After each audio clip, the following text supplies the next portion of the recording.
それではこちら1番、フローをお選びいただいた方のリーディングを行っていきます。よろしくお願いします。今回のリーディングは2023年に出会う運命の人というのをテーマにリーディングしていきます。運命の人というのはご縁の深い方という風にして捉えてください。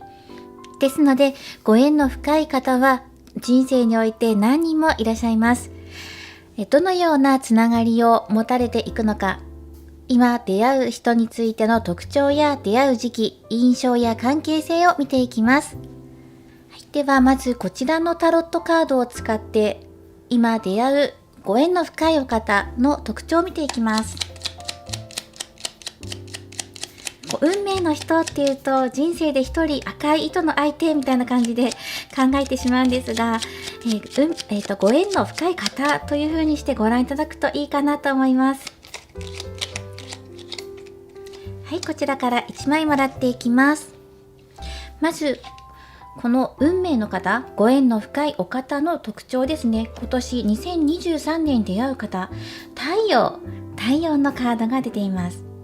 なので太陽のように明るい人とか、みんなを照らしてくれるような存在とか、すごく元気があるとか、活力活発とかね、そういう純粋な方とか、そういうね、もうパワーに満ち溢れているような方なんじゃないかなっていうふうに思います。とてもね、いいですね。明るくしてくれる、元気をもらえるようなお相手です。生命力や明るさを象徴しているこの太陽のカードですので、こんな方と会うとウキウキしたりとか、悩み事やトラブルが解決されたりとか、過去にあなた様が受けた心の傷なども癒してくれるような人だと思います。この方とても笑顔に特徴のある方っていう感じがしますので、この方といるとあなた様にもその笑顔のパワーが移っていって連鎖していって、幸せな気持ちがね、2人とも同時に起きていくっていうような感じもしますね。戯れているので、とても仲良く過ごせていけるんじゃないかなって。またこの人自身もとても社交的で誰とでも仲良くなれるような人なんじゃないかなっていう風に感じます。ではこの方のその他の、ね、印象だったりとか、出会う時期や、あとはそうですね、この方の性格とかね、いろいろ見ていこうと思います。ではこちらのカードから、こちらは正位置で採用していきます。もうこのね、ご縁の深いお方の特徴をずらっと出していきます。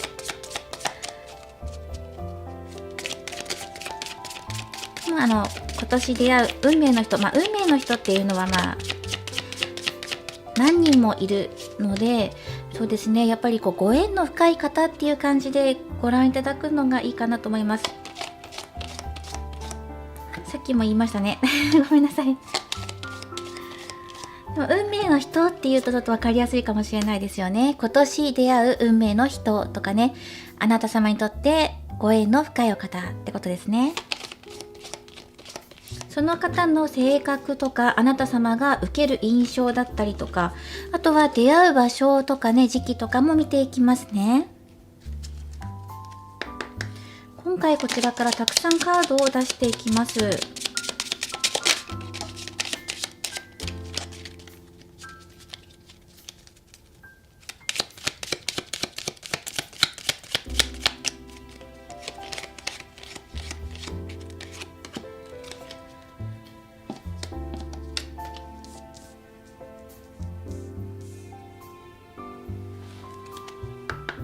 こちらは出会う時期をトランプからもらっていきましょう。そうですね、まだ1月なので、だいたい何週間から何ヶ月ぐらいで見た方がいいですかね。カードの出方にもよって変わってくるんですが、一応数字、目安となる数字をもらっていきましょう。はい、あとはアルファベットもらっていきましょう。イニシャルですね、その方の。一応2枚ほど出していこうかなと思います。こちら今1枚飛んだんですが、画面から外れてしまったので、一応こちらをまた戻して見ていきましょう。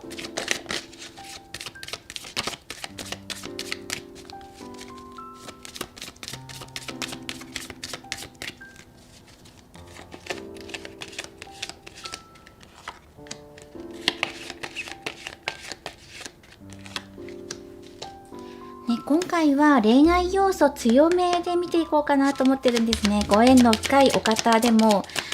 あなた様と恋愛に発展するようなお相手の特徴を見ていこうと思います。ご縁の深いお方っていうとね、恋愛以外にもそれぞれあるんですが、今回は恋愛に特化して見ていきます。ね、すごくたくさんカードを出したんですが、ここからもらっていきましょう。まずタロットカードからもね、もらっていきます。カップの2ですね。もう恋愛間違いなしっていう感じもしますよね。はい、このページ、そして伝えた男。一応タロットカードは全部正位置で見ていこうと思っています。棺のカード、鳥のカード、そして、ブーケのカードが出ていますね。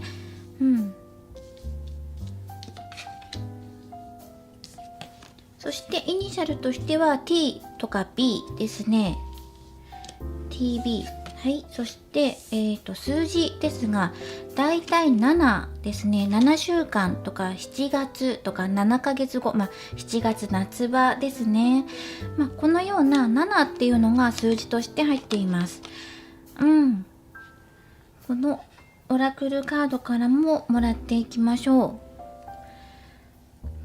う。そうですね。まずこの方と出会う時の、まずあなたのそうですね、時期というか、数字的には7っていう数字が出てきてはいるんですが、この方と出会うことによってあなた様が一皮むけるというか、一段階成長できるような関係性になるとか、そのようなタイミングで出会うとかね、そういうのがあります。出会いのきっかけとしてはもちろんね、誰かから紹介されてとかっていうのもありますし、もちろんインターネットとか SNS とかを介しての知り合うっていうのもあると思います。いろんなね、コミュニケーションのやり取りしていきますよっていうカードが出ているので、そうですね、なのでこれ一番強いかなって思うんですね。出会いのきっかけです。お友達からの紹介とか、もちろん SNS とか、例えばゲーム、インターネットとかオンラインゲームとかで知り合うとか、そういうような可能性が高いですね。今年です。これから出会う人の特徴ですね。そういう風なので出会う。例えば趣味で通っている、そうですね、その趣味の、集まりっていうんですか、そういうので出会うとか、そういうのもありえます。そうですね、これがまず一番入ってくることと、あとはあなた様が何か一つ区切りをつけようとする時とか、自分の中で新しく始めていこうって思った時、だからさっきも言ったみたいに、新しく例えばゲームのアプリ始めてみようとか、趣味でどこか通ってみよう、例えばお料理教室とか、例えばそういう何か趣味、習い事を始めようって思っていた時とかに出会うっていう感じがします。そうですね。あとは今まで自分自身がうまくいかなかったこととかを感じている時っていうのもあるんですよね。なかなかうまくいかなかった。それはあなた様の生活そのものかもしれないし、自分が思ったように、うまく生活しづらい、生きづらいなとか、息がしづらいなとか感じている時とかね、そういう時に、新しく出会う。でこの方と出会うと価値観が変わったりとか、今まで重い気持ちで毎日過ごしていたんだけど、それがすごく明るく照らされるとか、とにかく自分自身の生活がガラッと変わっていくんじゃないかなっていうふうに思うんですね。そしてかなりね、これね、恋愛要素が強いので、2人出会ってすぐに例えば恋に落ちるとかね、意気投合するとか、そういうようなことも考えられますね。大いに可能性があると思います。もうご縁の深いお方、でもう熱烈的にアプローチを受けたりとかもすると思いますし、もう自然と惹かれ合うように2人が結ばれていくっていうね、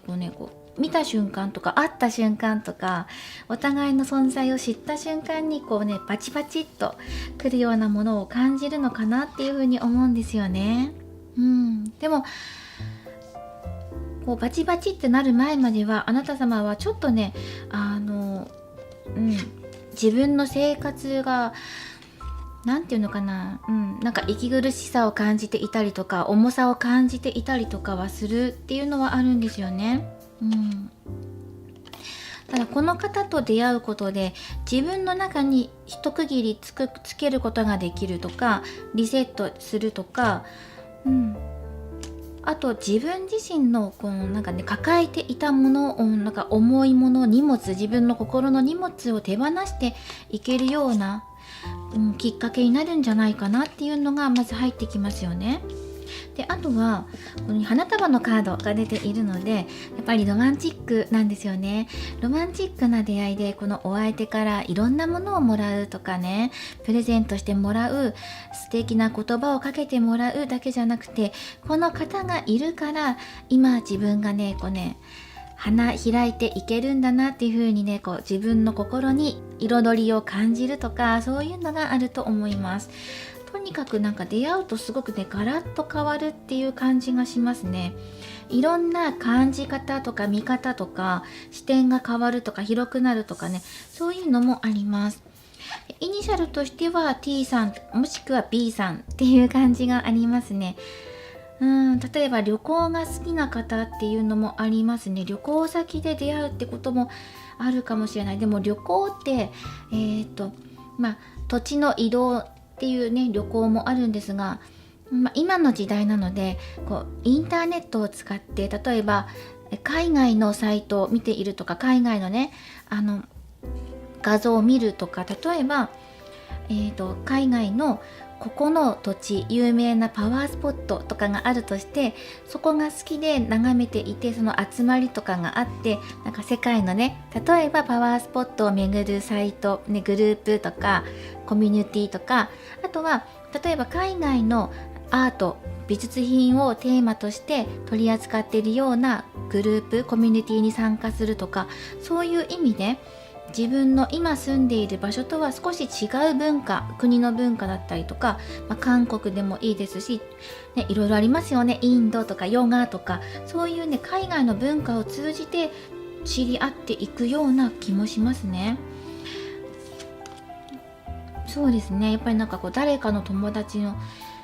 知り合いを介してとか、あとやっぱりこうお手紙も持っているので、やっぱり海外との縁もすごく強いかなっていうふうに思います。この方と会うとガラッと本当に自分のいろんななんか感じ方、見方、生き方とかね、生き方そのものすら変わってしまうかもしれない。感性もね、磨かれていくのかもしれないですね。とてもいい出会いなんじゃないかなっていうふうに思います。で、あとはですね、今まず前提として2023年に出会うご縁の深いお方として見ていますが、今片思いしていますっていう方は、この恋が今ね、好きなお相手が自分にとってご縁の深い方なのかどうかっていうのも合わせてご覧いただくことができますので、そちらもぜひその状況とかに照らし合わせてご覧になってみてください。はい、そしてですね、この方と出会う時期っていうのが、早くても7週間後、7ヶ月後の夏とかね、こう7っていうのが入ってくるんですね。7週間から7ヶ月後だけではなくて、7のつく日とかね、そういうのもあると思います。はい、ということで次に行きましょう。そうしたら、この方がですね、T さんとしましょうね。ここに T ってあるので、T さんから見たあなた様の印象をもらっていきましょう。はい、なんか太陽のようにね、明るい T さんなんですが、この方と出会った時、T さんはあなた様のことをどう感じるのかっていうのを見ていきましょう。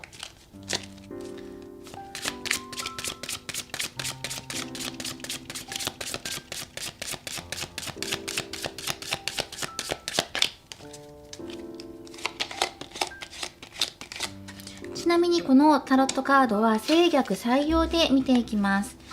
まずそうですね、1枚もらっていきましょうか。1枚。ワンドのセブンが入ってますね。はい、そしてじゃあもう1枚もらいましょうか。なんなんか初め会った時の印象っていうのはかなりあなたが活発、かもしくは、仕事に追われて忙しそうだなとか、コミュニティであったとしても、なんかねこう忙しそうとかねバタバタしてるのかなっていう風にねこう感じるみたいですね。でも10オブソードが入ってる、逆で入ってきているので、同じなんですよね。なんかね自分自身と戦っているのかなとか、自分と自分の取り巻く環境と戦っているのかなっていうのが垣間見える。でもそれをね今自分の中で解決して一山乗り切っていくんだっていうね、その過程を見ているような感じですね。自分自身で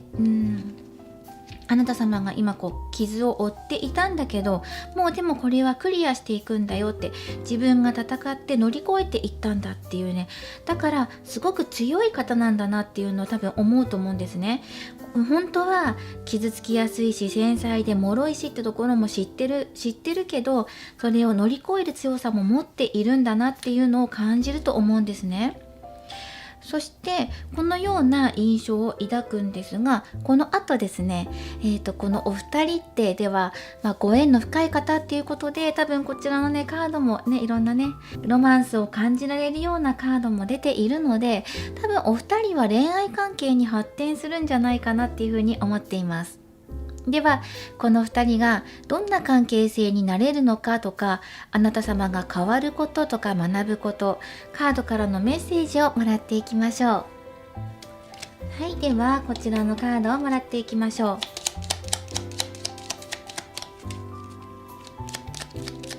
あなた様が辛い時に出会うとかね、さっきも言ったみたいに息苦しいなんかね最近息苦しいな、肩が重いなって時にパッと現れる。そしてパッと結びつく。そしてあなた様がより強くなったりとかね、いろんなことをお相手からね、感性を分けてもらえるっていうような感じですね。ここから1枚もらっていきましょう。噛んじゃった。そして、はい、オラクルカードからももらっていきましょう。どんな関係性になれるかって言ったら、やっぱりなんか恋人っていうのがね濃厚なんじゃないかなって思うんですね。多分それは好きなお相手の方から寄ってきてくれるっていうかアプローチしてきてくれるんじゃないかなっていうふうに思ってはいます。こちらからももらっていきましょうか。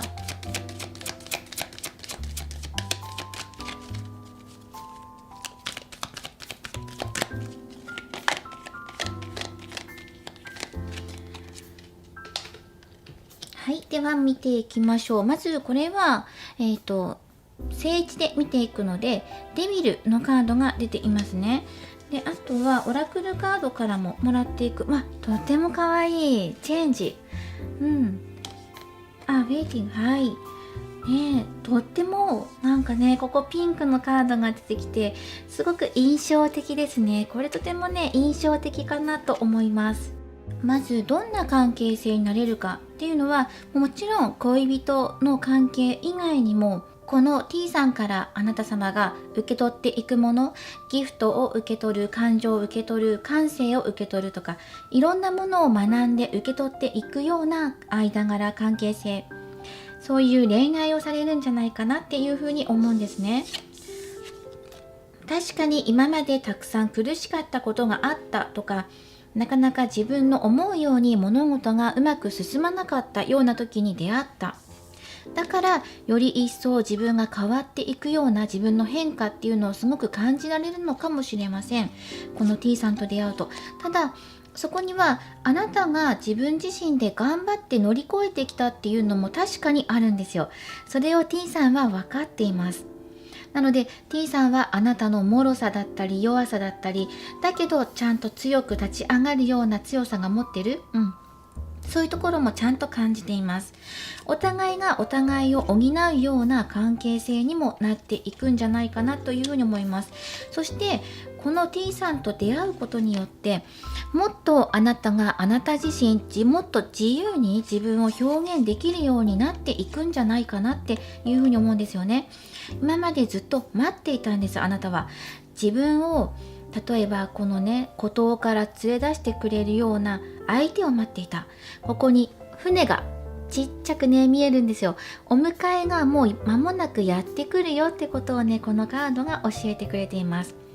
遠く見えているあの船に乗っている T さんがあなたの元へやってきてくれるんですが、この待っている間ですらあなたはとても愛おしいとか、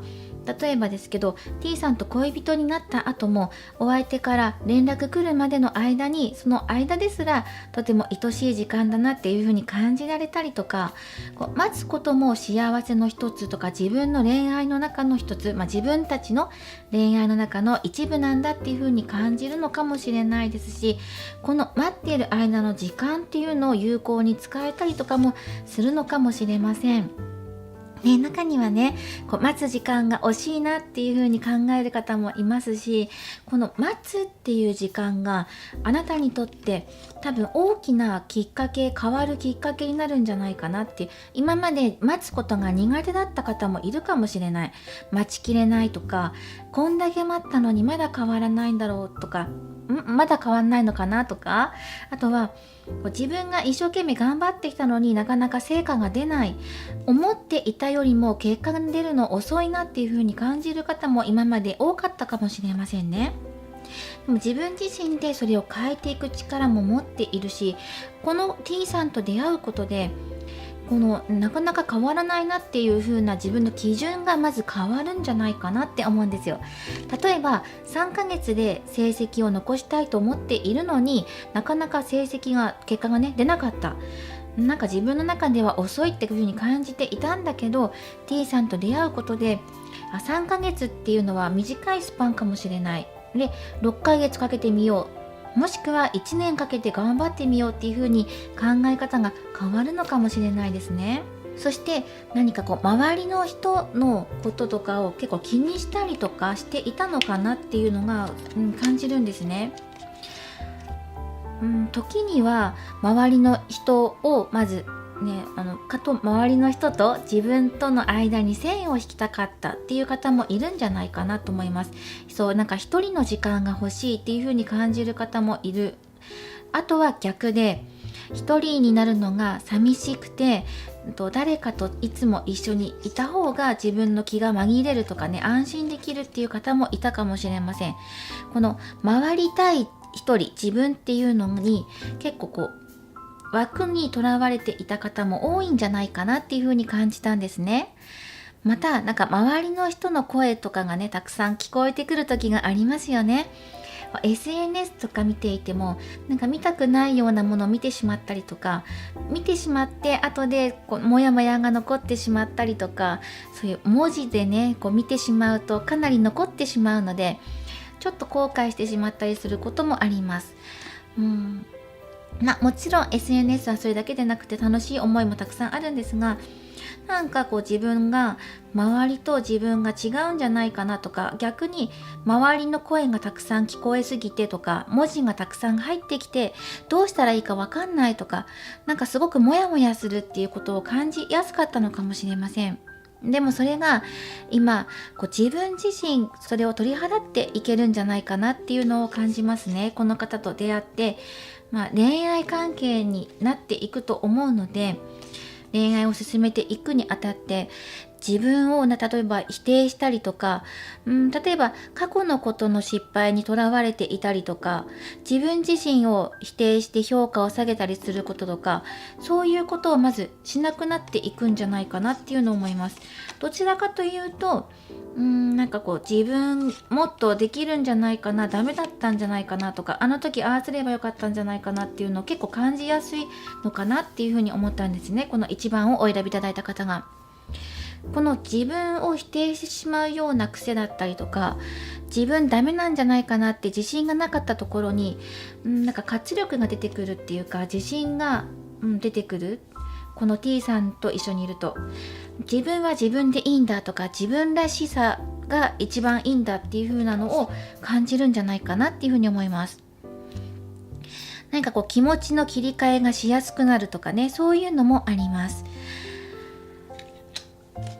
そうですね。そしてあとはもちろんチェンジっていう風にあるように、自分自身の変化を前向きに受け止めていけるようになるとか、もうねメリーゴーランドみたいな馬さんが気球に乗ってっていう感じで、すごいなんて言うんでしょう、非現実的な感じの絵柄ですよね。で、明るい方向へ向かって進んでいます。浮かんでいますよね。こんな風にあなた自身の心ももっと軽くなって、そしてもっと自由に自分自身を表現していけるんじゃないかなっていう風に思うんですよね。もっと自由でいいんだって、自分らしさでね、それが一番いいんだっていうことを感じるのかなっていう風に思います。これがこの T さんと出会うことであなたが変わることとか学ぶこととかですね。そしてカードからのメッセージとかもいろいろとあります。そうですね、今言った他には、例えば今おすすめなのはストレッチとか、例えばですけどサウナっていうのがおすすめです。汗をかくことをおすすめします。デトックスですね。体のデトックスです。汗を流してデトックスしていきましょう。新陳代謝を良くするみたいな感じで、ストレッチをして血流を良くするとか、体をほぐすとか、そういうのをイメージしてみてください。これいい行動、ラッキー行動みたいな、ラッキーアクションかなっていうふうに思います。あとはですね、今回このリーディングで1曲選曲をしようと思ったんですね。このリーディングを通して感じることを、曲に表してお伝えしたいなっていうふうにふと思ったので、お伝えするんですけど、でもこの選択肢がフロー、流れですよね。もうあなたらしさの流れのまま行きましょうっていう風に感じるんですよね。こういう風に見ていくと、もうその流れに逆らうことなくお相手と自然と出会ってね、この T さんと自然と出会っていって乗り切っていく、いろんなことを乗り切ったりとか、あなた自身が変わっていったりとか、勇気をもらえたりとかっていうのがどんどんとありますね。どんどんね。そして不要なものを手放していくっていうのもあります。乗り切って得て学んでっていう素晴らしい出会い、結びつきがあるんですが、ここで一曲送らせていただきたいとするならば、そうですね、彩香さんと小袋さんの、フィーチャリングしたやつの曲でウィンディングロードっていう曲です。はい、これをお送りしたいなと思います。歌詞の一部ちょっと引用させていただくんですが、そうですね、曲がりくねった道の先に待っているいくつもの小さな光、まだ遠くて見えなくても一歩ずつ、ただそれだけを信じていこうっていう歌詞があるんですが、こういう感じかなっていうふうに思います。あなたの人生、例えばね、この T さんと出会うまでいろいろ曲がりくねった道がありました。だけどその先に待っているのは T さんとの出会い、そしてその他にもたくさんのことが待っています。明るい小さな光ですが、たくさん待っています。今はまだ遠くて見えませんが、一歩ずつ確実に向かっていくこと、それだけを信じてあなたが歩んでいくこと、流れのままに身を委ねていくことで巡り合っていくような縁なんじゃないかな、ご縁なんじゃないかなっていうのを感じました。今回は曲に乗せてリーディングをさせていただきました。というかリーディングをして曲を、自分で選曲させていただきました。この曲いいかなっていうふうに思いますので、もし何かきっかけがありましたら、今の曲を例えば YouTube だったりとか、サブスクの音楽配信サイトとかでお聴きになってみてください。あなた様の道を照らしてくれるような曲とか、元気をもらえるような、何かふとした時にきっかけとなるような曲になると思います。ぜひこちらを参考にしてください。今回は2023年あなた様が出会うご縁の深いお方、運命の人というふうに捉えてもいいと思います。恋愛関係になる方だと思いますので、ぜひ参考にしてください。これからもいろんなリーディング動画を投稿していきますので、高評価やコメント、そしてチャンネル登録などぜひよろしくお願いします。それではまた次回の動画でお会いできるのを楽しみにしています。最後までご覧いただきありがとうございました。それではこちら2番、リーダーシップをお選びいただいた方のリーディングを行っていきます。今回のテーマは2023年に出会うご縁の深い方というのをテーマに見ていきます。ご縁の深い方というと、分かりやすく言うと運命の人といえば多分分かりやすいかなと思います。ただこの運命の人っていうのは一生のうちに何人か複数出会うっていう風に私は捉えて考えています。なので運命の人っていうと一人じゃないのっていう風に混乱を招いてしまうかもしれないんですが、ここはご縁の深い方として捉えていただくといいかなという風に思います。これから出会う人をメインに見ていきますが、もし今好きな方がいますっていう方であれば、そのお相手と照らし合わせてご覧いただくこともできますので、あなた様の関係性とか今のご自身の心などに照らし合わせてご覧になってみてください。お話としましては、今年出会う、これから出会う方という風にして見ていきます。ではよろしくお願いします。まずはこの方と出会う、その人の特徴を見ていきましょう。飛び出してきたのがいいですね。エンプレス、女帝のカードなので、すごくもうね、愛と豊かさ、愛と実りはなんか黙っちゃった。愛と豊かと、あと実りのあるカードなので、この方自身すごく多分とても感情豊かだったりとか、センスにあふれているとか、美しいものが好き、綺麗なものが好きとか、例えばね、お洋服に詳しいおしゃれな方っていうのもあるし、そうじゃなかったとしても音楽に詳しいとか五感に優れているので、自分のセンスっていうのをちゃんと持っている、個性的っていうのもあると思うんですが、あと美味しいものが好き、グルメな方かもしれない。目がねとてもね冴えているので、なんかねカラー、色の組み合わせがとてもねセンスがあるのかもしれないとか、手先が器用とかね、そういうのも感じられますね。とてもすごく素敵。そしてあとはそうですね、なんか外見的に今ふわっと入ってくるんですけど、どちらかというと丸みのあるような外見、例えば目がね丸い感じがするとか、なんか例えばほっぺたがぷっくらしてるとか、なんか手がね丸みがあるとか、どちらかというと長細いとか大きな手とかっていうよりは丸みのある手、なんかねゴツゴツした手っていうよりは丸みのある手だったりとか、この方が女性だとしたらもう女性らしいボディーラインを持っている方とか、男性でも女性でも性別関係なく、この方のなんか魅力的なボディーラインっていうのかな、男性でもね、なんかそういう外見を今ふわっと感じましたね。はい。体つきだけではなくて、お顔立ちがね、例えばクリッとした丸い目とかね、そういうのが入ってきますね。とてもなんかね、例えばおしゃれが好きとかね、そういうのもありますし、ご飯食べるの好きとかね、そういうのもある。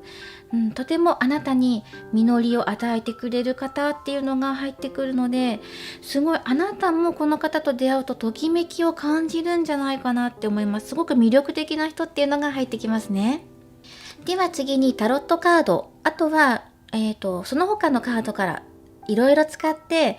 この方のあなたが受ける印象と、あと出会う時期とか、この方の性格とかいろいろ出していこうと思います。これは今ねシャッフルの前に来たので一回しまって、これはですねこの方の、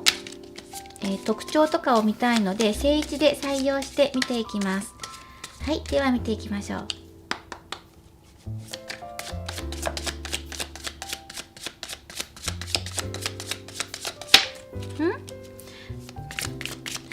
これなんかさっきも出てきたようなカードですね。なんかさっきも出てきたような気がする。気のせいかな。これ1枚もらっていきましょう。ペンタクルスのクイーン、そしてはい3枚もらっていきます。あとはルノルマンカードからももらっていきましょう。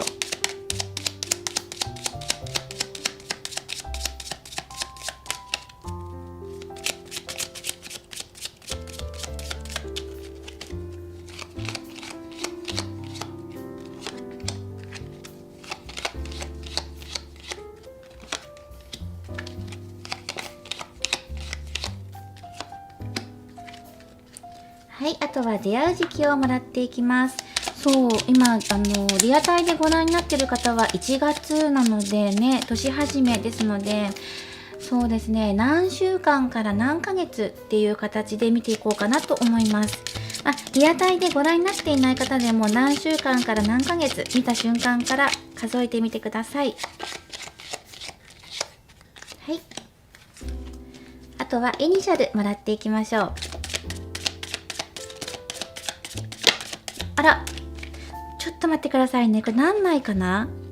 ？2枚かな。2枚ならもらっていこうかなと思います。F もしくは Y、Y さんですね。もらっていきましょう。そして、あとは、オラクルカードからももらっていきます。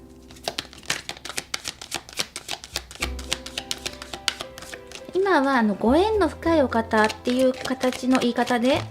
表していますが、主に恋愛対象として見ていきたいなと思います。つまり2023年恋愛関係としてご縁のある方の特徴を見ていくということになりますね。はい。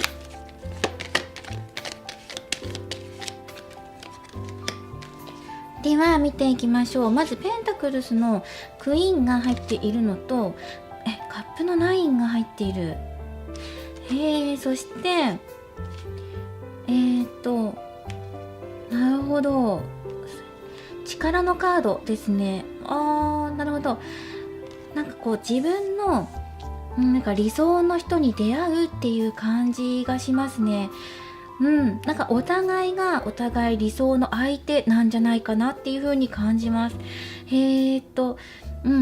そうですね。本当に男女のカードで出てきてますよね。力のカードなんですけど、こうドラゴンを退治するシーンですね。これはとてもかっこいい鎧をまとって、もう勇気を持ってね、こうドラゴンを鏡の盾ですよね、を持って制するっていうね、とてもたくましくて力強くてかっこいいカードと、こちらはペンタクルスのクイーンなので、こう同じように豊かさを表していたりもするんですよね。でお花持っていたりとか、こう優雅にねドレスをまとっていたりとか、大地に足をねちゃんとねつけているので、地に足をつけている優雅な女性っていうのも入ってくるんですよね。とても豊かな方っ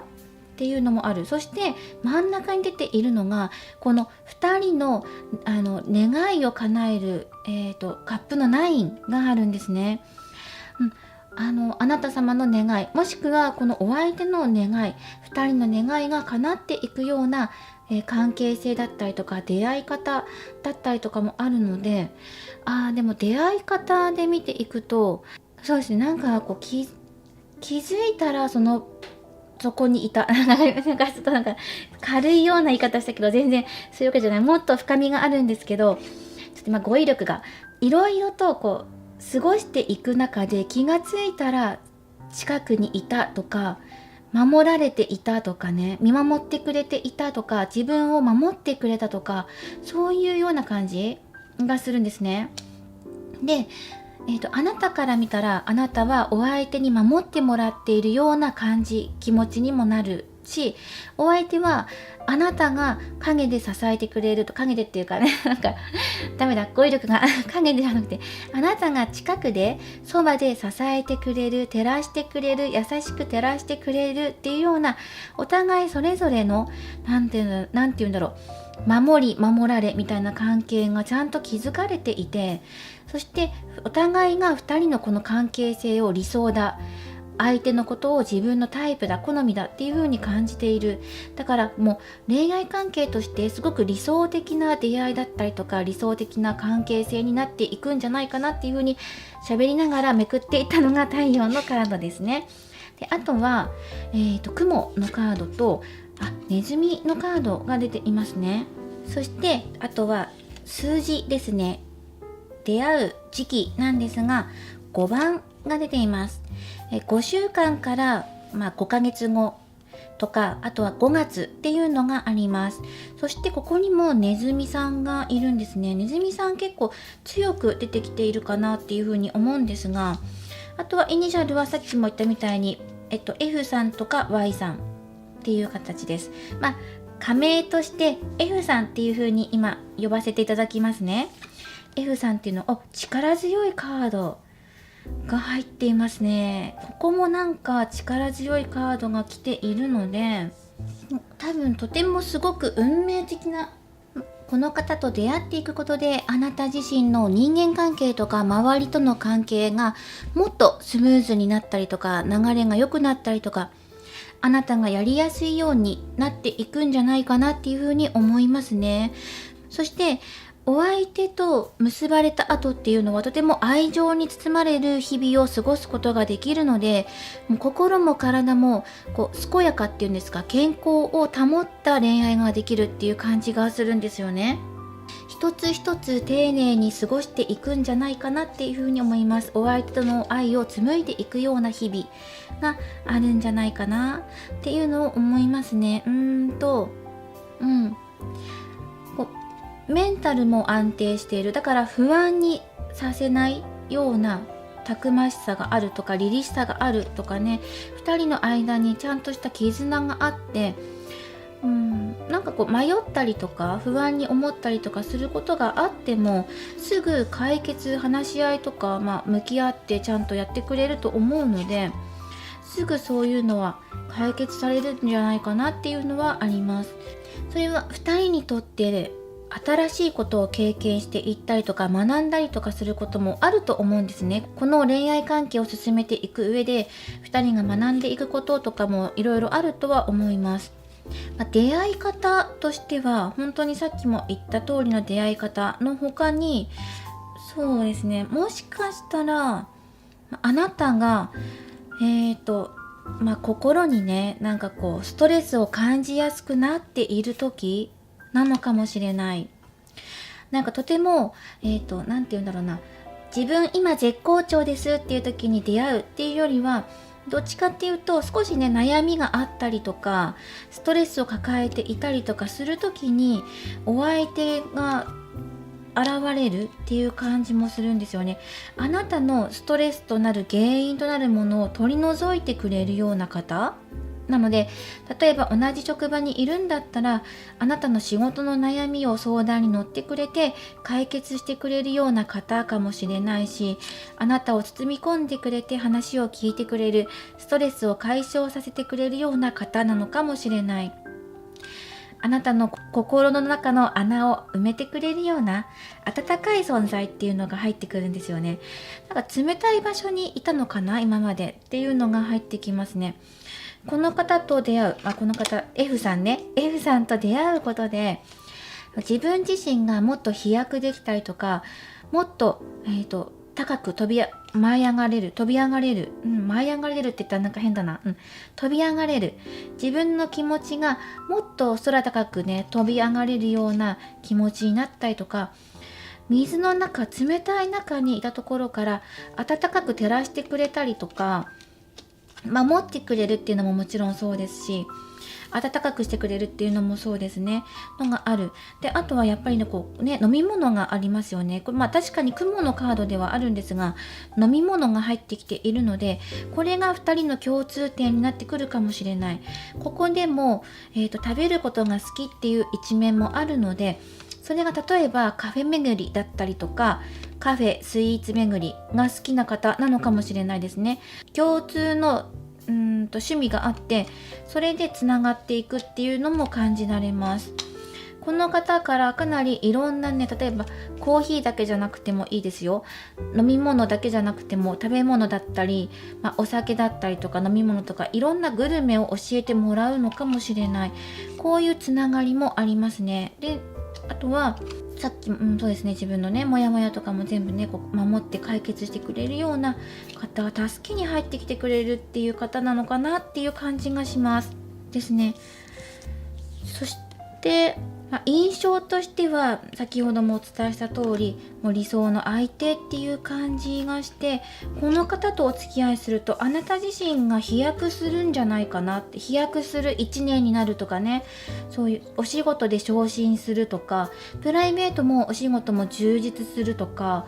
なんかね、そういう感じがします。とても安定感があるし、輝いているしっていうのがね、あるんですよね。豊かさとかね、そういうのも感じられます。そして動きがすごくあるんですよね。たくましさがすごく感じられるんですよね。なので、もし迷っていることとか、モヤモヤ抱えていたりとか、例えば仕事で悩みを抱えているとか、そういうのがあるんだったら、もう動いちゃおうっていうことを、このお相手からね、学んでいったりとかするのかもしれないですね。とてもなんかね、かっこいい、生き様がかっこいいっていうんですか、この方の生きる姿勢とか、仕事に対する考え方だったりとか、この人の持っているもの、 F さんの持っているものがとてもすごく頼もしく感じるとか、憧れをね一部抱いたりとかするようなこともある。とっても行動力があるんですよね。なのであなたもそれに伴って行動力が身についていくのかもしれない。とても頼りになる人っていうのが入ってきますね。優しくて頼りになる人っていうのがあります。そういう印象をあなた様は受けると思います。ではこういう風に見ていったので、でもね、願いが叶うってね、理想が叶うっていうようなカードが入ってきているので、とてもすごくね、素敵な出会いになるんじゃないかなって、素敵な結びつき、ご縁になるんじゃないかなっていうふうに思うんですが、あなたがこの F さんに感じる印象を見ていきましょう。違いました。間違えました。ごめんなさい。F さんがあなたに感じる印象ですね。はい。反対でしたね。これは、性学採用してみていきます。F さんがあなたに感じる魅力。これね、今ね、横向きで出てきたのでね、ちょっとこれは補足でもらっていきましょうか。14番のテンペランス。節制のカードですね。これを、横で出てきたから、ちょっとこういう感じでもらって、今これ飛び出していたので、もらっていきましょう。ワールド。そして、カップの4、逆ね。お相手、F さんがあなたに感じる印象としては、もう、ここでね、願いが叶うウィッシュカード、カップの9、理想のカード、理想が叶いますよっていうカードが入ってきていて、もうついになるね、このね、お姫様とナイト、守ってくれる騎士さんっていうのがあるので、結構ね、こう理想のカップルみたいな感じになるんですけど、F さんも同じようなことをあなたに感じているのかなっていう感じがします。自分の理想の人だっていうのを言っていて、何か自分の F さんのね、あなたに出会うまでの間の人生、一区切りついた時にあなたに出会うとか、あなたに出会ったから F さんの、例えばレベルアップできた、あなたと出会ったから今ここにいた F さんのレベルがここまで上がったみたいな感じで、一区切りつく、次の段階へ行ける、自分があなたと出会ったからもっと先の高みへ目指していけるとか、あなたのことを理想だっていう風に感じたりとか、やっと出会えた、ずっと待っていた、探していたんだよあなたのことをっていうようなのが伝わってきます。でこれは、性逆ちょっとわからないのはわからないんですが、でも流れを見ている限りだと、なんか今までこう迷ってきたりとか、 F さんが自分のね、この F さんの中だけでお話今進めていきますが、 F さんの中で今までいろんなことがあって、いろんな思いとか葛藤を抱えながらやってきたんだけど、理想の恋愛の相手を探し求めていたのかもしれない。そしてようやく自分の理想の人に出会えたとか、あなたとお付き合いすることで理想の恋愛をすることができたっていうような感じがするんですよね。やっと見つかったよっていう感じがするんですよ。そしてなんか自分のね、例えば恋愛に対する思いだったりとか、こういう風な恋愛したいっていう理想像だったりとか、例えばこういうね、恋愛でこういう失敗をしたからもうああいう風な思いしたくないなとか、そういうのも全てクリアできる、あなたと出会ったからっていうのをすごく強く言っている。だからバランスがうまく取れていくような恋愛、F さんのメンタルだったりとか気持ち、あなたと F さんの気持ちのバランスも取れるし、2人の生活ももっと、より豊かになるっていう感じもしますね。あとはなんかね、同棲する可能性が高い。同棲っていうか一緒に暮らすとか、一緒の時間をすごく長く持つとかね、そういう2人は一つみたいなのがすごく強く入ってくるんですよね。どんな困難があっても乗り切っていけるよっていうような印象、これ F さんがあなたに対する印象で思っていることです。あなたとだったら自分の理想が叶っていくとか、迷いが晴れていくとか、もっとあなたと一緒にいたいと思えるとかね、そういうのを印象として感じるみたいですね。はい、ではあなた様への印象を見ていったところで、この後お二人はどんな関係性になっていくのか、そしてあなたが変わっていくこととか、この方から学ぶこととかも見てはいったんですが、最終的にカードからのメッセージをもらっていきましょう。ではこちらのタロットカードからもらっていきます。ちょっと飛び出してきたので、このカードもらっていきましょう。エンペラーなんですよね。めちゃくちゃね、こうね、たくましさとかね、かっこいいとかね、凛々しさとか、しっかりとなんかね、こう大地に足をつけてとか、そういうのもすごく感じる。そしてこれね、お相手の特徴と、ここで今出したカードと皇帝と女帝なので、王様とお妃様なんですよね。カップルのカードがバシーンと出てきてるんですよね。3番4番で出てきてるので、これもしかしたらかなりご縁が深くて、例えばですけど、一生をね共にするようなパートナーっていうようなご縁、そこまでの深いご縁があるんじゃないかなっていう風に感じますね。まずパッと見た感じ。そしてごめんなさい、ちょっとキャンドルが、火が消えてしまったので少し灯させてください。一回ちょっとここは、編集しますはい、お待たせしました。で、あとは他にもカードを足していきましょう。はい、まず皇帝のカードが1枚出ていることと、あとはオラクルカードからもらっていこうかなと思います。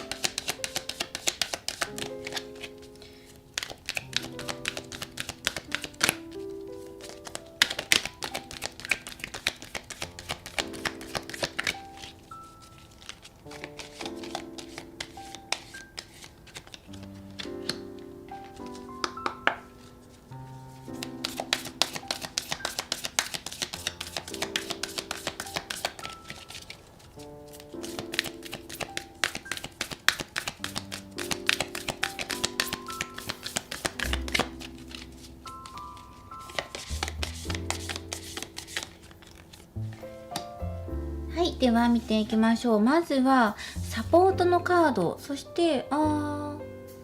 プロテクション。さっきここで行動とかね、そういうアクションを起こしていこうっていうお話はしたんですが、この F さんと出会っていくことでね、仮にね F さんって名前をつけてますが、 F さんと出会っていくことであなた自身の行動力が高まることと、あと自分に自信がつく、そして自分で自分の道を開いていく、お互い2人の力を協力し合うっていう感じがしますね。もう女帝と、ね、皇帝のカップルのカードが、夫婦のカードが出ているので、2人でどんなことがあっても、ネガティブなことでもそれを明るい未来へと切り開いていくことができるんじゃないかな。どんな試練でも乗り越えられるよっていう風にお互い支え合っていけるような関係になっていくんじゃないかなっていうのがすごく感じますね。そしていろんなチャンスが舞い込んでくると、ちゃんとそれを掴み取っていくパワーもあります。あとはそうですね、ここパッて今入ってくる、伝わってくるのはスポーツだったりとかスポーツ観戦っていうのがあるので、もしかしたら体を動かすこととか、アクション、スポーツ、そうですねまとまらない、体を動かしたりとかスポーツしたりとか、例えばそういうようなサークルに入ったりとか、そういう場所で出会う可能性もあります。あと2人の共通の、趣味が、スポーツとか体を動かすことかもしれませんね。あとはジムとかね、パーソナルジムとかで通って出会いがあるとか、そういうのもありそうです。で、あとはその体を動かしたりとか運動したりとか、そういうことをきっかけに2人の縁が結びついていく、近づいていくようなきっかけになるのかもしれません。そして何にせよ、ここにね、サポート、プロテクション、このね、支え、お互いがお互いの支えになっていくような関係性っていうのがすごく強く入ってきますね。もちろん一番最初でもね、そういうふうなことをお話ししたんですが、お互いが守られっていうような関係性、支えてもらうみたいなね、そういうのもすごい入ってきますね。このお相手と F さんね、F さんとあなたの絆を守っていきましょうとか、支えていきましょうとか、どんなことがあっても2人だったら乗り越えていけるから信じて支えてとかね、そういうのがすごく入ってきます。とても強い絆なんだよって。あとはね、しっかりと守っていくことで2人の絆がどんどんと深まっていくとか、なんかね、こう理想のカップルとか夫婦みたいな形で流れていくんじゃないかなって、2人が一つになっていく時が今やってきてるというか、出会ってからやってくるのかなっていうのを感じます。そしてカードからのメッセージとして、今回このリーダーシップっていうカードがあるんですね。この選択していただいたカードですね。これは周りの人、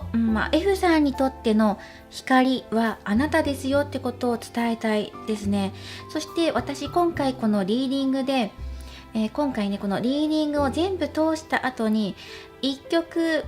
プレゼンしようと思ってるんですが、今この、リーディングを見て感じる曲を、ちょっとね、一部抜粋して紹介させていただこうと思うんですが、今井美樹さんの Piece of My Wish っていう歌です。はい。で、とても透明感のある、イメージがすごく入ってくるんですね。なので、歌詞を一部抜粋させていただくんですが、やがて闇は必ず明けてゆくから、どうしてもっと自分に素直になれないの？そんな思い問いかけながら諦めないで、全てが崩れそうになっても信じていて、あなたのことをっていう歌詞があるんですね。実際に曲を聴いていただくのが一番早いかなと思うんですが、すごく優しい、イメージが伝わってくる歌なんですね。たとえどんなに苦しいこと、今例えばこの苦しみを、苦しみから救い出してくれるのがこの F さんっていう存在なのかもしれません。で、今苦しい思いを抱えていたりとか、動きたくても動けないとか、どうしたらいいんだろうっていう風に悩んでしまっている時ほど、信じていて諦めないでくださいねっていうのをお伝えしたいですね。なんで自分はもっと素直になれないんだろうとか、自分いつもなんか暗闇の中にばっかりいて明るい太陽の下へ行きたいのになかなか明るくなれないとか、問題解決できないっていう風に思う時でも諦めないでって、大丈夫、あなた様にはこの F さんっていうね、素敵な頼りがいのあるお相手と出会える。そして夫婦のカードで出てきてしまったというか出てきているので、もうこれはとても深いご縁なんだって、ご縁のある方に巡り会えるんだっていうのを信じていてください。そしてこの F さんを信じること、これが全ての鍵となっていきます。もうね、支える、守る、信じるっていうカードがわーって一気に入ってきてて、なのでこれがこのテーマになっていくのかなっていう感じがします。 F さんとの出会うこの意味だったりとかテーマっていうのが、信じ抜くこととか支え合うこととかね、守っていくことっていうのが入ってきています。こちらをぜひ参考にしてください。これからもいろんなリーディング動画を投稿していきますので、よろしければ高評価やコメント、そしてチャンネル登録ぜひよろしくお願いします。それではまた次回の動画でお会いしましょう。最後までご覧いただきありがとうございました。それではこちら3番をお選びいただいた方のリーディングを行っていきます。今回のテーマは2023年に出会うご縁の深いお方というのをテーマに見ていきます。このご縁の深い方っていうと、わかりやすく言うと運命の人と言ったらいいでしょうか。ただこの運命の人っていうと、一生に一人じゃないの？赤い糸のお相手はっていう風に感じる方もいらっしゃると思うので、あえてご縁の深い方という風に表現させていただきました。運命の人というか、ご縁の深い方っていうのは一生のうちに何人も出会う可能性があるんですね。自分にとってのご縁の深い方、今回は恋愛対象として恋愛関係としてのご縁の深い方について見ていこうと思います。はい、ですのでその方の特徴とか出会う時期、印象とか関係性とかいろいろと見ていこうと思います。また今好きな人がいますっていう方はそのお相手と照らし合わせてご覧いただくこともできますので、そちらもお楽しみいただければなと思います。では早速見ていきましょう。まずこの出会う方の特徴を見ていきます。こちらのカードから一応お話としては新しく出会う人という体で見ていこうと思います。はい、このカードですね。はい、で見ていきますが、テンペランス絶世のカードですね。とても前向きな方なんじゃないかなと思います。この方の特徴です。ポジティブな方。例えば失敗したりとか、この方自身が心に残るようなことがあったとしても、自分の中でうまく解決して前に向かって進んでいく力がとてもあるんじゃないかなっていう気がします。そして流れに乗るのがうまいので、例えば流行最先端の流れに乗るとか、言葉の通り流れに乗るっていうのがあるんですよね。人間関係の波にうまく乗っていけるとか、運をつかみやすい、運気をつかみやすいとかね、そういうのもあると思います。流れに身を任せてリラックスできるようなマイペースな方っていうのも入ってくるんですよね。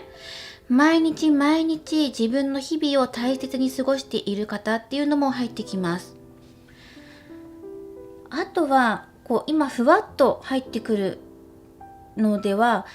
あまりはっきりとは具体的には言えないんですが、この方例えば仕事とかかなで、例えば制服、決まりがあるような服を着ている、例えばスーツだったりとか、その会社独特の例えばアイテムを身につけているとかね、ポイントになるようなものをつけているとかね、会社のマーク、トレンドマークをつけているとか、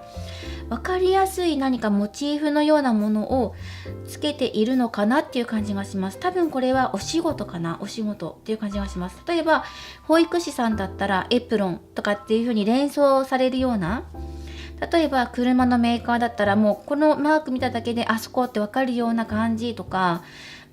本当にねスーツってことも全然あるし、お医者さんのように白衣っていうのもありますし、連想させられるような制服を持っているというか、制服を身につけてお仕事されているのかなっていうイメージがします。かもしくはお仕事がすごく強く入ってくるんですけど、そうでなければ例えばですけどSNS とかをやっていて、でアイコンがその人だって分かるようなアイコンオリジナルで作っているようなものがあるとか、そういうマークを持っている、っていうのが感じられますね。はい、ということで、この方の、大体の大まかな特徴を見たところで、あなたがこの方に感じる印象とか出会う時期、そしてこの方の性格とかね、そういうようなものを見ていこうと思います。で、特徴とかを見ていきたいので、こちらは全部正位置でタロットカードをもらっていこうかなと思っています。いつもに増して乱れる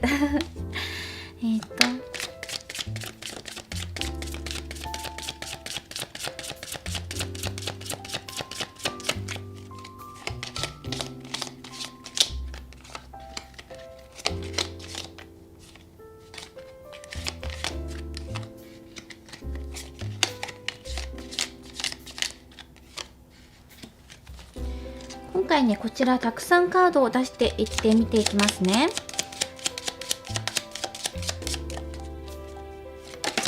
あなんか飛び出したこれは1枚と、あとははいこれと、はいあとは出会う時期見ていきましょう。だいたい何週間から何ヶ月っていう数字でもらっていこうかなと思います。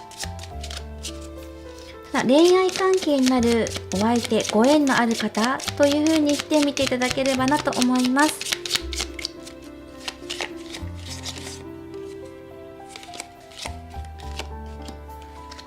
はい、ではイニシャルももらっていきましょう。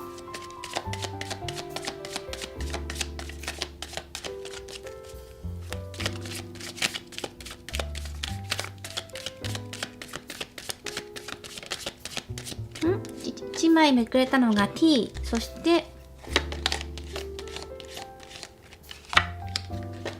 あとはオラクルカードからももらっていきましょう。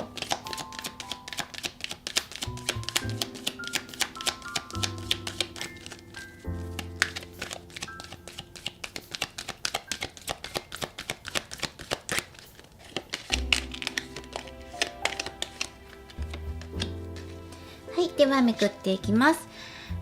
お相手の特徴とかですね、ペンタクルスの3、そして、見えますか？そしてあとは、ソードの4、そしてなんかマイペースな人っていうのがすごい入ってきますね。ワンドの7、入ってますね。そしてあとは、ルノルマンカードからは犬のカード、そして木のカード、であとはカマのカードが入ってます。そして数字、出会う時期としては6、6週間後とか6月とかね、6ヶ月後とか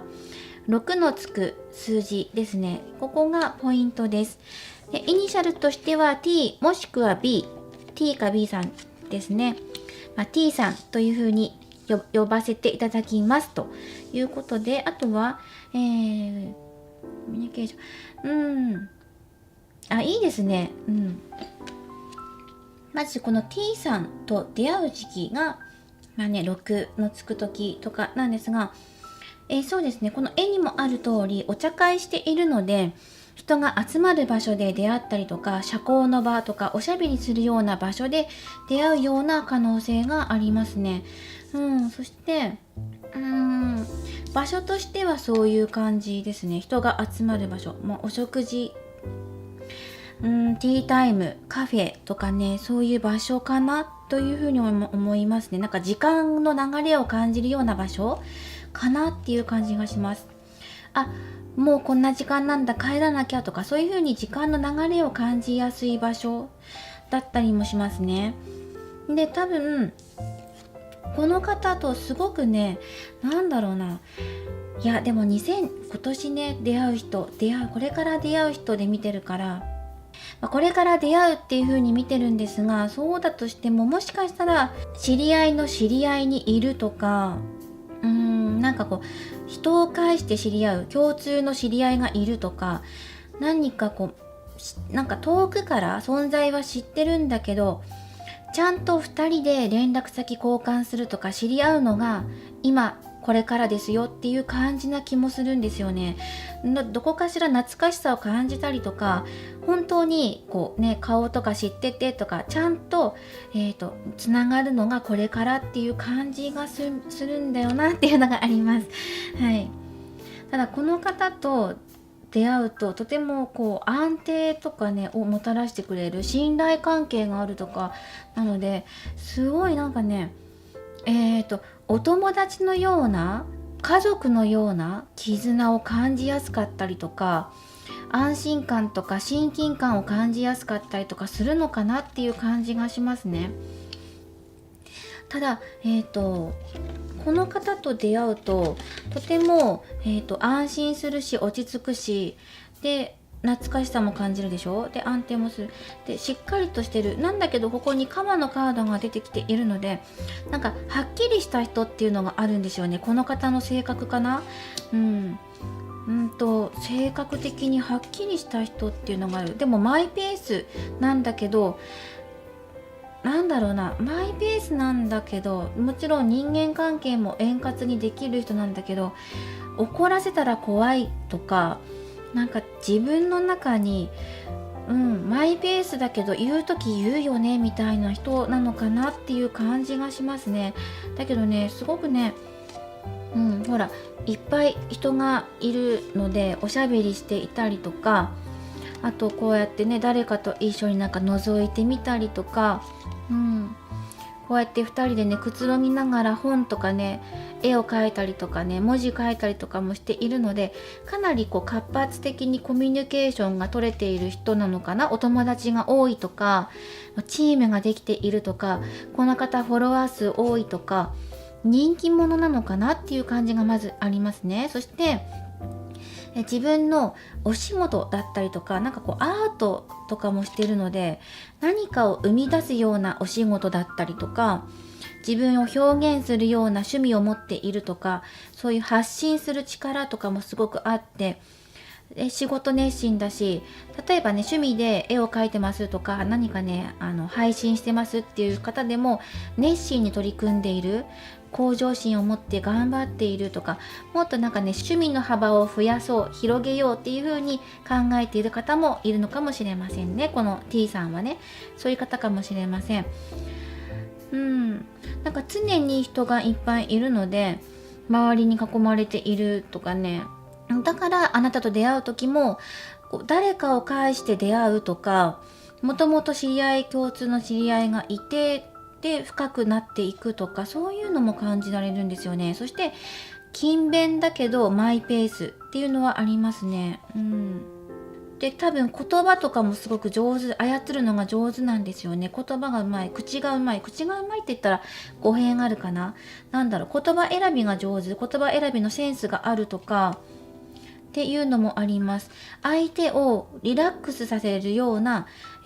気遣いとか言葉遣いとかすることが自然とできる人なので、だから周りから信頼を寄せられるし、あなた自身もこの方にすごく信頼を寄せるんだと思います。なんかね、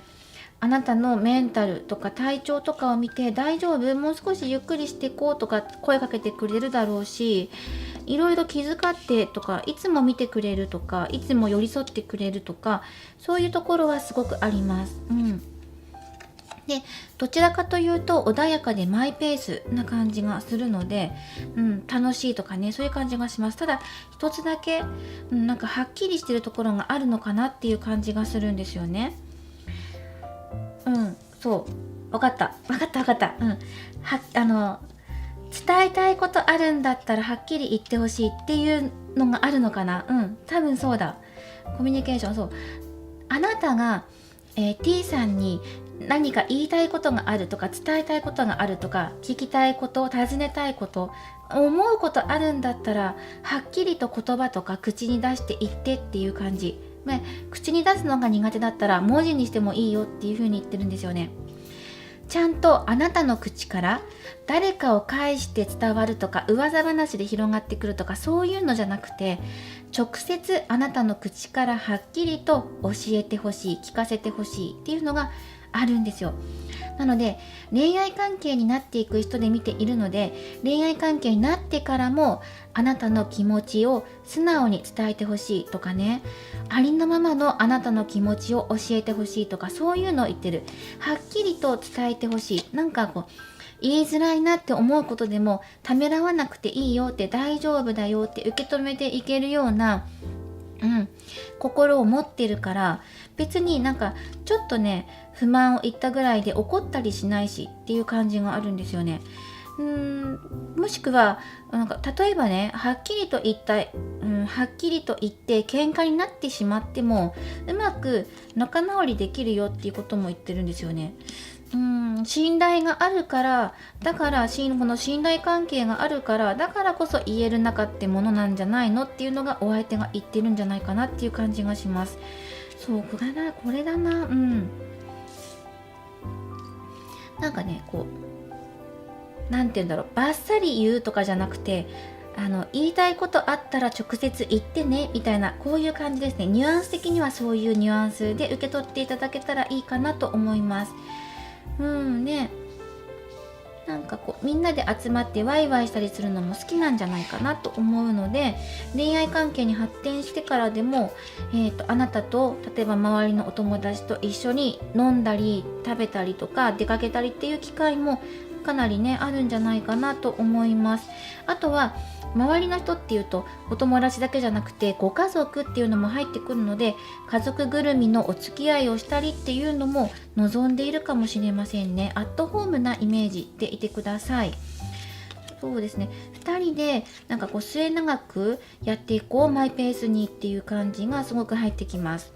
ではこのような、ことを見てきたので、そうですね、今ふわっと入ってきたのは、もしかしたらなんていうんだろうな、体が大きい人なのかもしれない。体が大きいとか、例えば、ちょっと細かいんですけど髪の毛の量が多いとか、爪が伸びるスピードが速いとか、お肌がツルツルしているとか、あとは女性であったら髪の毛が長いとか、そうですね、あとはなんかそういうのが今ねブワブワブワブワって入ってきたのでお伝えしたんですが、そういうイメージが入ってきますね。心が広いっていう風にあなたが感じるのかな。だけどこの方と出会ったことはとてもラッキーだっていう風にね思うと思います。守ってくれる人、自分を守ってくれる人、あなたを守ってくれる、私のことを守ってくれるっていう風に感じるのかな。この方といると安心できる、落ち着くとか、そういうのもありますっていうのを踏まえた上で、この T さんから見たあなたの印象っていうのはどんなものなのかっていうのを見ていきましょう。それはこちら制約を採用して見ていきます。T さんから見たあなたの印象です。1枚飛んできたのが、これちょっとねこう逆かな、ソードのページ逆かなっていう感じがする。逆でもらっていきましょう。そして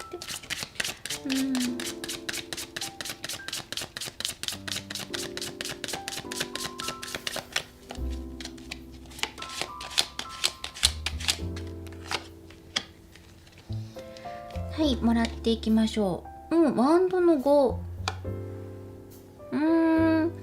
ソードのページの逆とワンドの5、なんか何を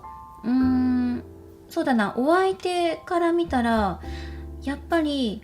なんか言いたいことあったら素直に言ってきていいよとか、相談してきていいよってことを言ってる。そんなに怖がらないでみたいな、人見知り、あなたが人見知りっていうのがあるのかな。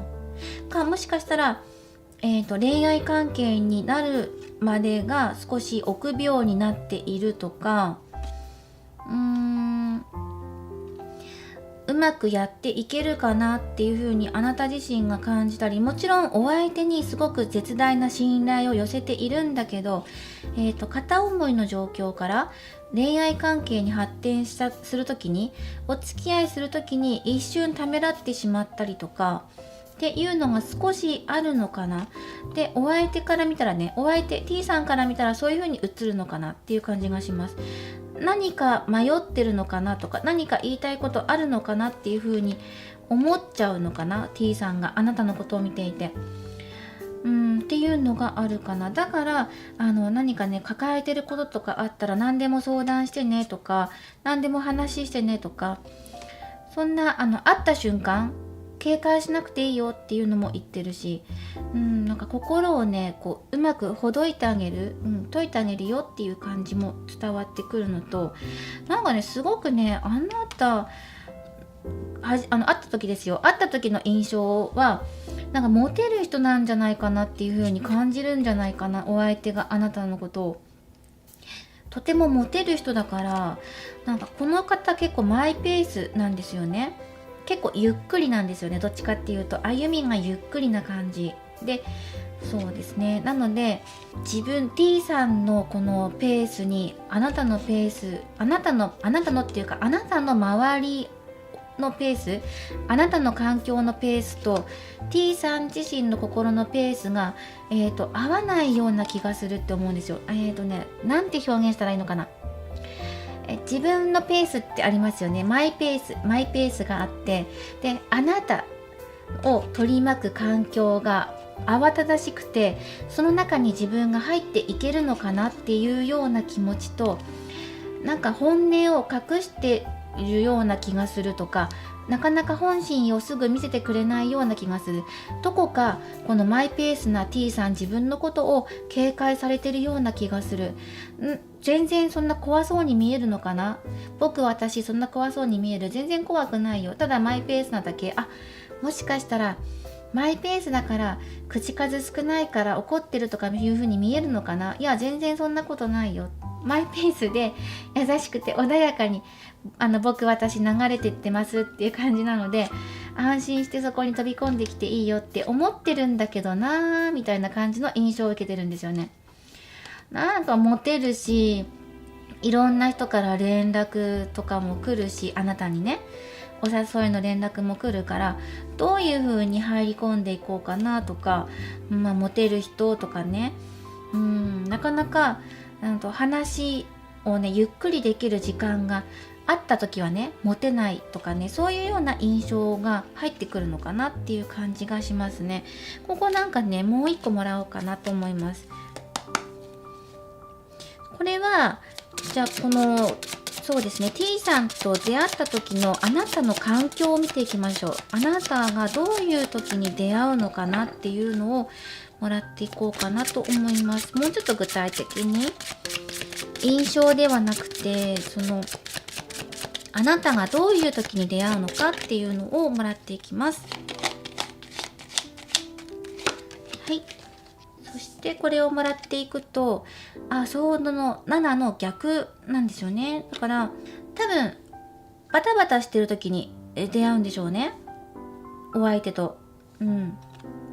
で結構バタバタしているから、あっという間に過ぎていく。もうあっという間にこんな時間なのみたいな感じになって、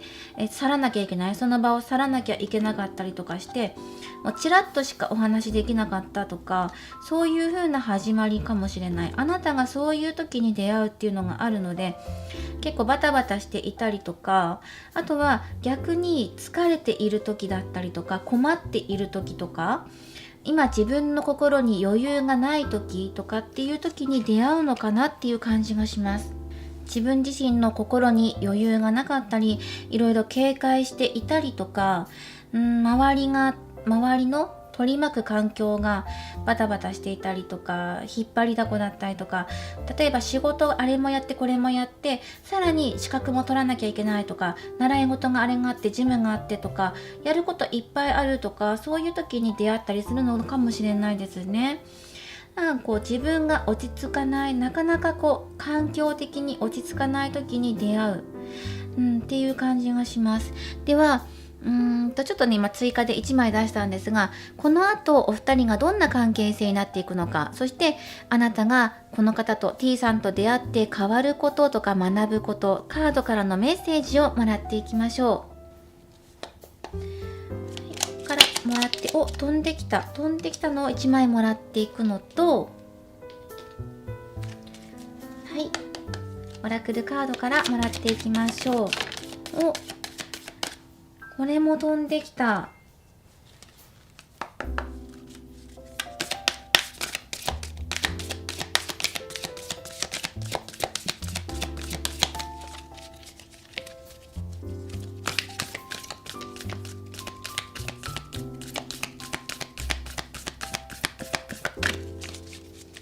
それから周りの環境がバタバタしすぎて、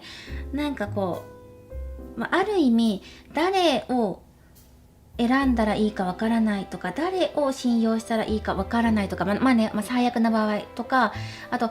どんな人とお付き合いを続けていったらいいのか、人間関係を人脈を広げてどういうふうにねやっていけばいいのかわからないとか、そういうような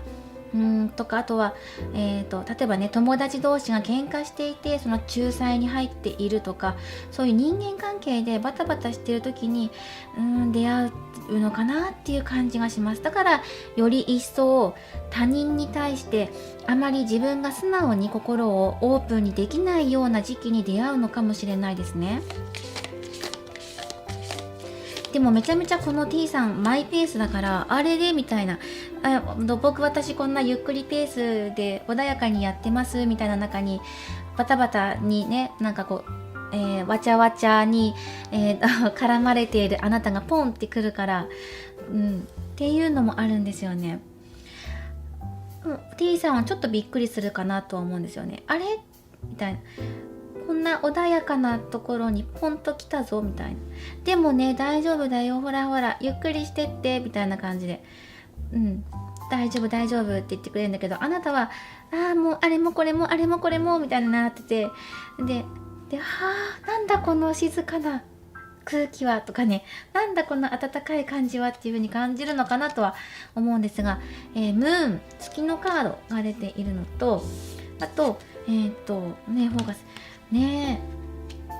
素敵。カードからのメッセージをね、伝えていきましょう。で、お相手と結びつきが強くなっていけばいくほど、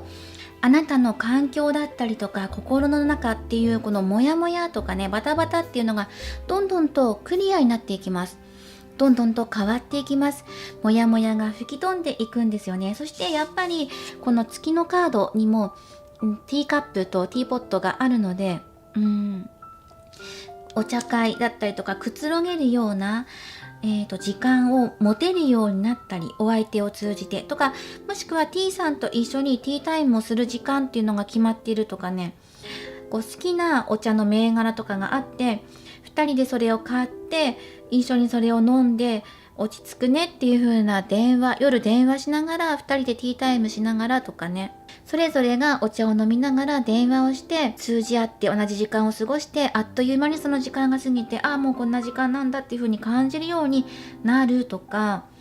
あの時バタバタしていたこととか、モヤモヤしていたものって気がついたらもうなくなっていって、自分心がすごく穏やかになってるなっていう風に感じるかもしれないし、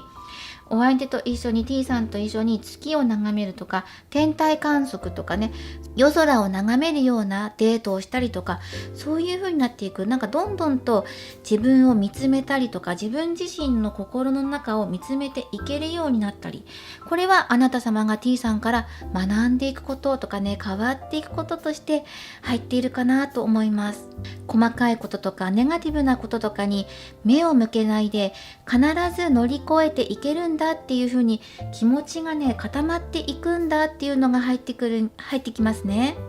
そしていいことと悪いことっていうのが日々繰り返されていきます。これは誰でも同じことです。この繰り返しの中にあなたの気持ちが揺れ動くこともあるかもしれません。なんかね、憂鬱になったりとかウキウキしたりとか、そういう繰り返しなんですが、ただあなたと T さんの目標は、目的地っていうんですか、ゴールはただ一つだけ。あなたと T さんお二人が幸せになることなんです。これは必ずお二人の中でブレることはありません。二人の絆がブレることはないんですね。そしてこういうふうに自分たちは常にね、揺るぎない絆で結ばれてるんだっていう風な気持ちで過ごしてみてください。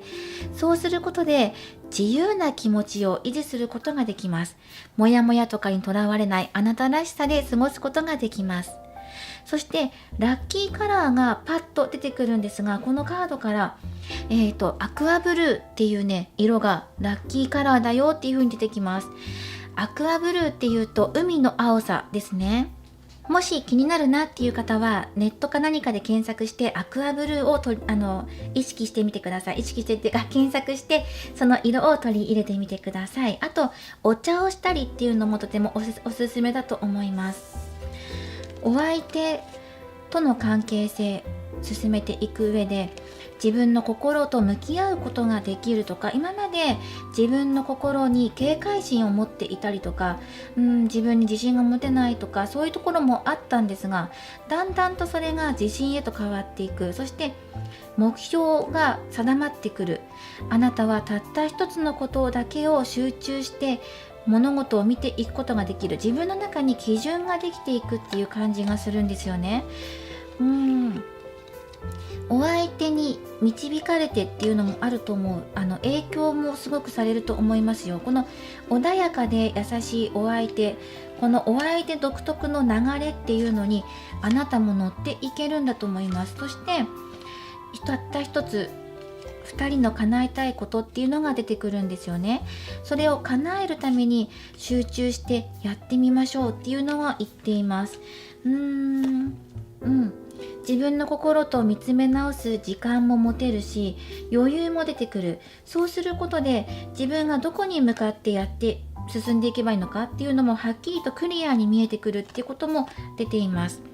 これが T さんとの関係性においてあなたが変わっていくこととか学ぶことっていうのが出てきました。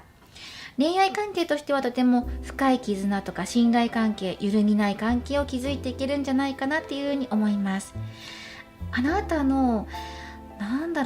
傷ついた心とか落ち着かない心とかね、何か逃げ出したくなるようなこととかが全てクリアになっていって、落ち着きを取り戻していけるようなお相手に巡り会えるってことを言ってるんですね。かなりあなたが今複雑な気持ちを抱えていたりとか、焦りを感じていたりとか、そういうことがあるのかなっていうふうに感じました、カードから。そして今回このリーディングで